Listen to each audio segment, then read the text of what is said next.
అందరికీ నమస్కారం. ఈ పవిత్రమైన పుత్ర గణపతి వ్రత కథ మీ వరకు చేరిందంటే మీరు నిజంగా అదృష్టవంతులు. ఎందుకంటే ఈ కథను భక్తితో వినేవారికి సంతాన సౌభాగ్యం కలుగుతుందని పురాణాలు చెప్తున్నాయి. పూర్వకాలంలో సంతానం లేక బాధతో కన్నీళ్లు పెట్టుకున్న ఒక రాజ దంపతుల జీవితాన్ని ఈ వ్రతం ఎలా మార్చిందో ఇప్పుడు మనం తెలుసుకుందాం. అక్షింతలు చేతిలో పట్టుకొని భక్తితో వినండి. భక్తి ఉంటే అసాధ్యం కూడా సాధ్యం అవుతుంది. గణపతి అనుగ్రహం వస్తే విధి కూడా మారుతుంది. పూర్వకాలంలో కృతవీర్యుడు అనే ఓ మహారాజు ఉండేవాడు. ఆయన భార్య సుకంత. రాజ్యం, ఐశ్వర్యం, సుఖ సౌఖ్యాలు అన్నీ ఉన్నా ఒక్క సంతానం లేకపోవడంతో వారి జీవితంలో ఆనందం లేకుండా పోయింది. ఎన్నో వ్రతాలు చేశారు, ఎన్నో దేవతలను ప్రార్థించారు. కానీ ఫలితం మాత్రం రాలేదు.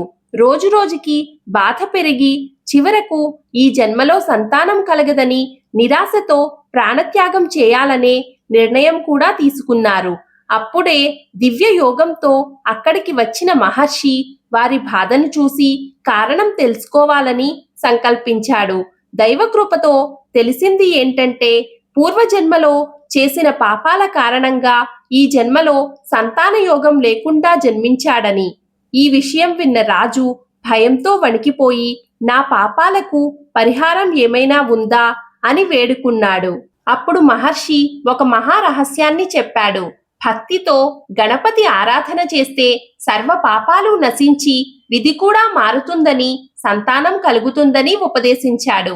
దాంతో ఆ దంపతులు సంపూర్ణ విశ్వాసంతో గణపతిని ప్రార్థించారు.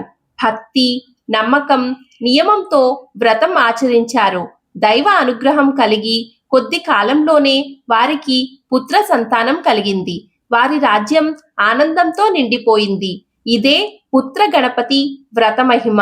ఫాల్గుణ మాసం శుక్లపక్ష చవితి రోజున గౌరీ సమేత గణపతిని పూజించి నువ్వులు, బెల్లం నైవేద్యం సమర్పించి ఈ వ్రతాన్ని ఆచరించే వారికి సంతాన ప్రాప్తి కలిగి వంశవృద్ధి జరుగుతుందని అమ్మవారు వరమిచ్చారు. కాబట్టి భక్తితో ఈ కథను విన్న మీరు కూడా మనసులో కోరిక కోరుకోండి.